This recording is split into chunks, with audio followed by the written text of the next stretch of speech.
Todas las voces están en Estilo Campo. Te presentamos a sus protagonistas.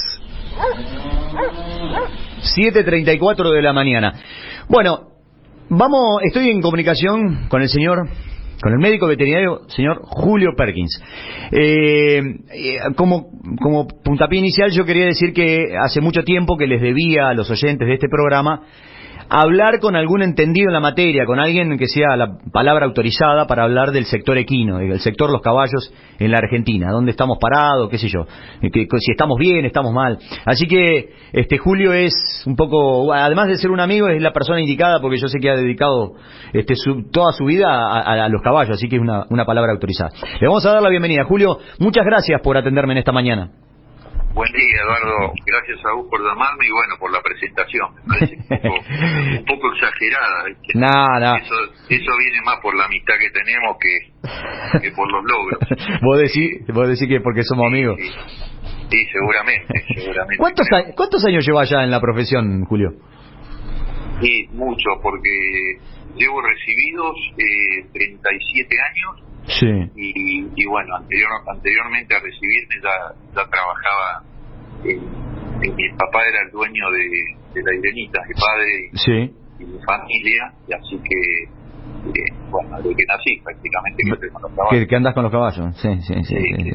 ¿Tenemos buenos caballos acá en la Argentina, Julio? Sí, excelentes, muy buenos. Tenemos, bueno, depende de la raza que vos hables, ¿no? Pero bueno, creo que hay razas que somos los primeros productores en cuanto a cantidad y calidad. Claro. Caballo, por ejemplo, la raza caballo de polo es la única en el mundo, digamos, que se fue seleccionando el caballo jugador para hacer una raza, ¿no? Vos pensás que un caballo de carrera sale de una yegua que ha corrido en el hipódromo y un caballo que ha corrido. Si no tiene esas condiciones, no lo podés inscribir como caballo de carrera. Ajá. Pero en el mundo, por ejemplo, el caballo de polo siempre fue una variante de otras razas. Por ejemplo, en Estados Unidos no hay raza de caballo de polo, sino que el caballo de polo se saca cuando el caballo termina su carrera en las pistas, termina de competir, y si está sano físicamente, lo compran personas que se dedican a hacer caballos, y lo hacen de polo y con eso juegan al polo, con caballos de carrera, puros, ¿no? Claro. Pero acá en Argentina se desarrolló la raza de polo, que es un caballo, un padrillo jugador con una madre jugadora.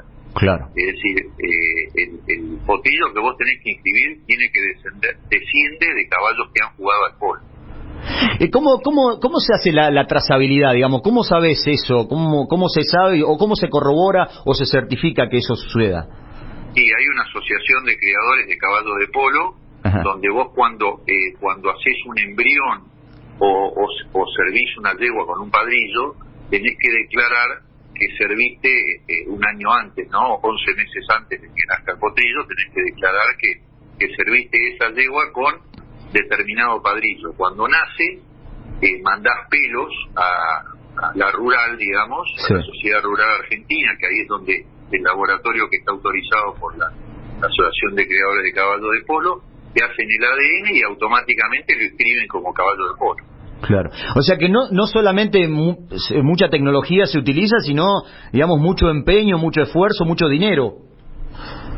Sí, bueno, hay un seguimiento muy intensivo para tratar de ¿cómo se llama?, de poder seguir cuál realmente es el caballo que es polo argentino, y no, porque vos todavía podés seguir jugando con caballos que no son cría de polo, podés agarrar una yegua de carrera, hacerla de polo y jugar con esa yegua, ¿no? Claro. Pero cada vez más está comprobado que la genética o el origen del caballo jugador tiene una importancia enorme.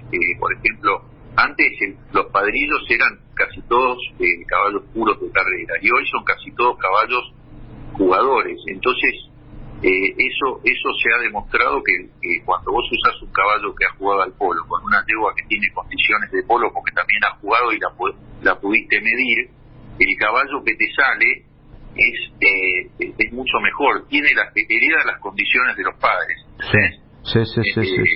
Entonces, bueno, casi todo el mundo, primero con las manadas, una yegua que daba, que jugaba bien, te dabas cuenta que daba muy bien los hijos, y después, bueno, vino lo que es el embrión, digamos, la transferencia embrionaria, que vos podés utilizar una yegua muy buena genéticamente, muy buena jugadora, para conservar esa yegua sin preñarla, digamos, sí.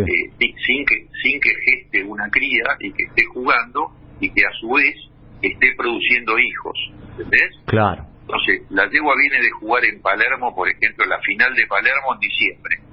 Entra al centro de embriones, vos le sacás 4 o 5 hijos, los ponés en otras yeguas, en otras que se llaman receptoras, y la yegua sigue su vida normal. Quiere decir que cuando deja su vida deportiva, esa yegua seguramente está jugando con sus hijos y hasta con sus nietos.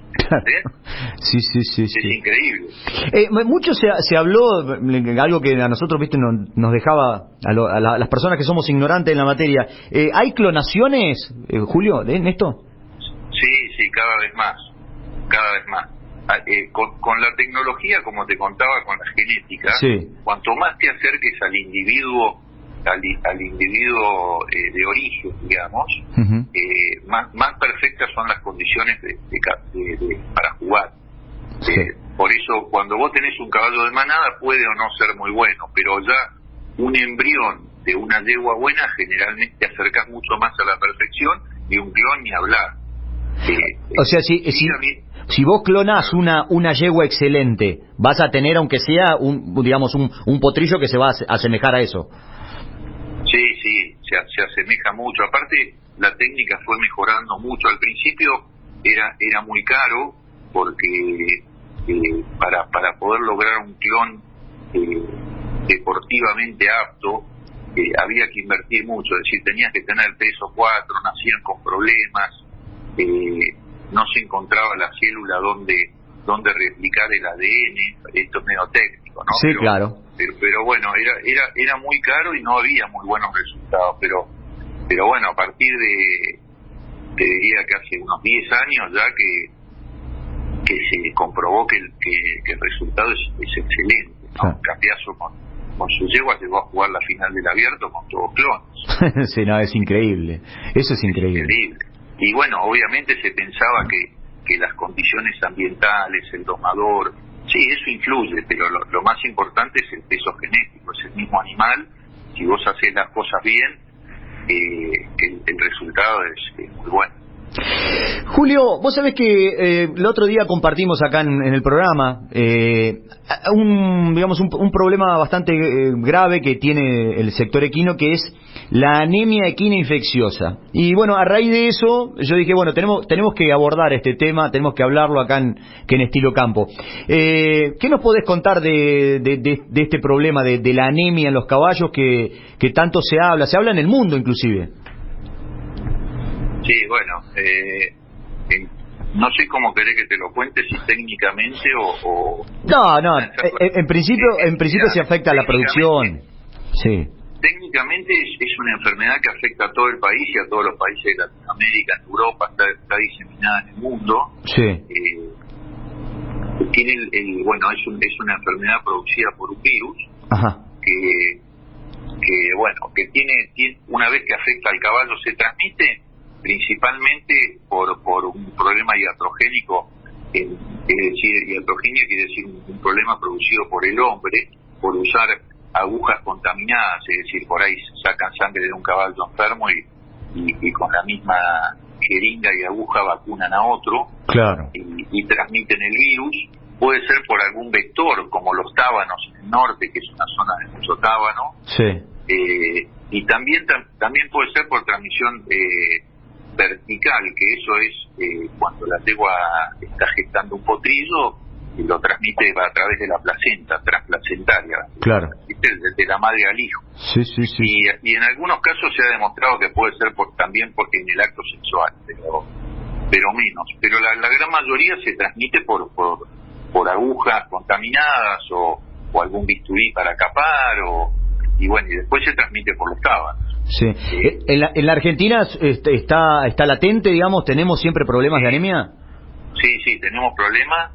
te contaba que el problema que tiene esta enfermedad es que no tiene tratamiento. Vos lo único que podés hacer es prevenir, utilizar casi todo lo que uno tiene a mano para prevenir, es decir, hacer controles de los animales propios.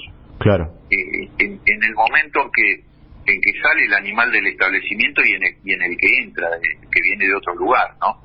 Claro. Justo vos el otro día cuando nos encontramos me comentaste, y yo leí un poquito y encontré un trabajo que es viejo, ¿no? Porque las estadísticas son este es un trabajo de 2002 que se hizo, se juntó el SENASA y se instauró el tema en todos los organismos de SENASA distribuidos en el país. Se dividió el país en 3 sectores, ¿viste? Sí. El sector noreste, el sector norte propiamente dicho, que vendría a ser Salta, La Rioja y Catamarca, y el centro. En el sur del país no hay anemia, está libre por una cuestión climática. Una cuestión climática, claro. Sábanos, hace frío, ¿viste? No es propenso para que desarrolle la enfermedad.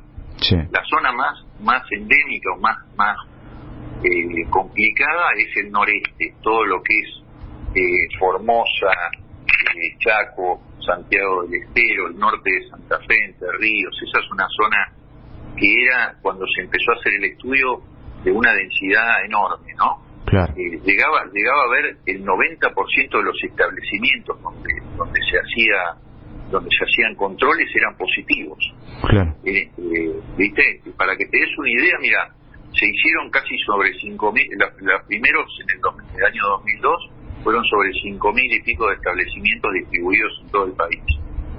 Pero los del noreste, en las provincias que te nombré recién, vos llegabas al establecimiento y sangrabas los caballos que había.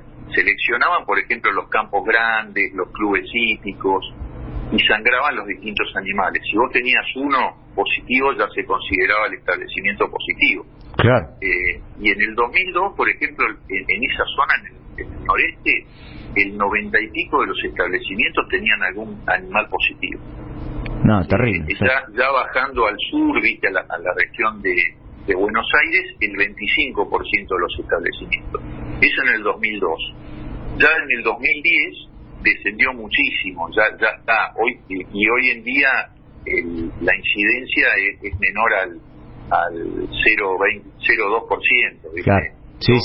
Establecimientos que dan positivo. Claro, entiendo. Esto, digamos, ¿la anemia afecta a la producción o es simplemente, digamos, una enfermedad que no la podés curar?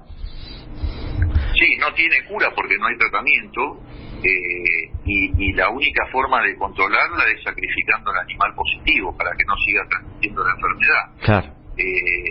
Tiene una incidencia económica porque cuando te cae en un establecimiento y vos tenés un caballo, generalmente no es ese solo que te da positivo, te dan varios, tenés un costo altísimo de diagnóstico, te genera una incomodidad y bueno, las pérdidas son un establecimiento productivo como una cabaña, un aras, que vos tengas un caballo con anemia te puede hacer un desastre. Claro. Sí. Entonces, no hay otra cosa, Julio, que digamos la concientización, digamos, y que desde los encargados tienen que tomar todos los recaudos. Sí, un poco pasa lo que pasa con casi todas las cosas acá en Argentina, ¿viste? Nos fijamos un poco qué hace el otro para ver si nosotros lo hacemos. Claro. Es lo que pasa cuando uno de los principales lugares donde se controla son en los concursos hípicos, pruebas de riendas, jineteadas, partidos de polo. Ahí a veces van organismos de SENASA y controlan los papeles. Claro. Pero claro, vos sabés que si vos vas de noche entras con tu caballo y no te lo controlan. Entonces, ese es el problema. Se siguen haciendo, siempre hay un camino alternativo que es más barato y bueno, y es un poco lo que pasa acá. Por eso no se alcanza a llegar a combatir al 100%. Va a ser difícil, pero hemos avanzado un montón. Hoy en día en la ruta casi no se ve un caballo que viaje sin anemia. Claro. ¿Eso te cobran? ¿El laboratorio te cobra ese análisis? Claro, vos le sacás sangre al animal, la mandás a un laboratorio que tiene que estar habilitado por SENASA, le hacen una prueba y en 48 horas te dan el resultado. y con esa prueba vos podés viajar durante 2 meses con el caballo. A los 2 meses se vence y tenés que volver a hacer la prueba. O sea que cara, digamos dentro de los 2 meses no pasa nada, o sea, digamos ya te sirve, o sea que tampoco es que tenés que hacerlo cada vez que vas a mover el caballo. No, sí, bueno, te sirve si durante esos 2 meses te moviste, después a los 2 meses se vence y tenés que repetirlo, pero no tiene un costo alto, ¿eh? Lo que pasa que una de las medidas que se tomaron también en ese momento para el control de la enfermedad fue que el caballo lo tenía que sangrar un veterinario, ¿no? En vez del dueño. ¿Qué pasaba? Hay momentos, depende de dónde vos realices el sangrado del caballo, es una enfermedad también complicada porque no tiene muchos síntomas. Los caballos no tienen muchos síntomas, ¿viste? Claro. Cursa con tres estadios. Por ejemplo, el primer mes, cuando la infección es aguda, que se lo acaba de agarrar, y el animal está produciendo anticuerpos para tratar de defenderse de ese virus, el caballo tiene fiebre, está decaído, vos le encontrás algunos síntomas. Después, durante el primer año entra en una etapa crónica que puede o no tener síntomas, y después del año de que se lo agarró, vos no te das cuenta, es asintomático el caballo. Sí. Entonces, el problema cuando lo sangra el propietario, que muchas veces no se da cuenta que el caballo puede estar enfermo. Entonces, con el uso con el sangrado obligatorio del veterinario, te hace una inspección del animal y hay un punto en el certificado que te dice con o sin síntomas. Claro, sí. Eso también ayuda, ¿no? Obvio. No, siempre el profesional debería ser el encargado de hacer todo ese trabajo. Julio, hablabas un poquito de la falta de estadísticas. ¿Sabemos qué cantidad de caballos tiene la Argentina, por ejemplo? Y leyendo un poquito en esa época, en la época te diría, no son bastante viejas, aparte no se sabe muy bien, pero por ejemplo en el 2005 eran alrededor de 3,5 millones, 3,600,000 de caballos. Claro. De todas las razas, ¿no? Hay mucho caballo en el norte de trabajo, hay mucho caballo deportivo, hay muchísimas razas. ¿En el SENASA tienen que estar registrados? ¿Tienen que estar asentados? Sí, tendrían, pero bueno, no necesariamente están asentados. Tendrían que estarlo, ¿no? Porque cuando nacen, vos lo tendrías que inscribir en tu establecimiento para poderlo trasladar el día de mañana. Sería una existencia como si fuese un bovino, claro, un novillo, ¿no? Sí. Aparte manera de saber cuántos hay, digamos, sí, claro, y censarlos. Sí, pero el norte principalmente es una región difícil, ¿no? Porque tiene poco control sanitario, viste, los caballos hasta hay campos que hay tanto monte que no se sabe cuántos caballos hay. Como te contaba que la transmisión es directa de la anemia, viste, por eso es difícil controlarlo. Te aparecen potrillos que ya están con anemia al pie de la madre. Claro. Es difícil, pero bueno. Julio, ha sido muy lindo charlar contigo. Por supuesto, esto da para charlar horas y horas. Lo que sí prometemos, te prometo a vos te prometo a vos porque sé que sos un seguidor de todos estos temas, pero le prometo también a la gente que vamos a ocuparnos y tratar el tema del sector equino, no todos los programas, pero cada tanto tenemos que hacer una nota así. Dale, Eduardo. No, para mí es un placer y bueno, si necesitas algo, te puedo ayudar en algún tema, encantado. Muchas gracias. Muchísimas gracias, te mando un abrazo grande. Un abrazo, gracias a vos y un saludo a todos los oyentes. Gracias. Era Julio Perkin, el médico veterinario, como decía, toda una vida dedicada a los caballos, hablándonos de todo, en general, de lo que es los caballos de polo, de lo que es la anemia equina infecciosa, a raíz de un informe que habíamos leído días atrás en otro programa de Estilo Campo.